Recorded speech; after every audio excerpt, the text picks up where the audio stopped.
এগুলো কিন্তু hotel. So এখানে যখন খুব পানি ছিল দেখতে অনেক ভালো লাগতো, বাট এখন অনেক পানিটা কমে গিয়েছে। এখনও অনেক ভালো লাগে বিকজ এর মধ্যে একটা গ্লাস সিস্টেম থাকে যেটা দিয়ে আপনি নিচে পানি দেখতে পাবেন।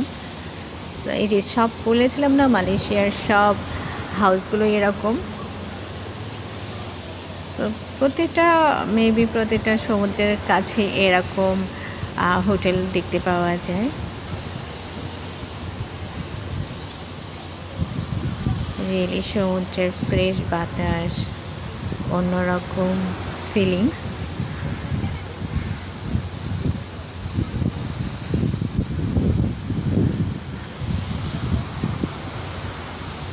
একটা ছোট্ট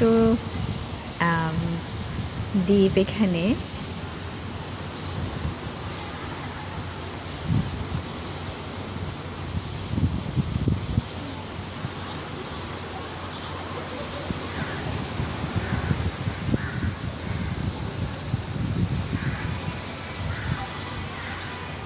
আকাশ এবং সাগর একাকার হয়ে গেছে মিলেমিশে।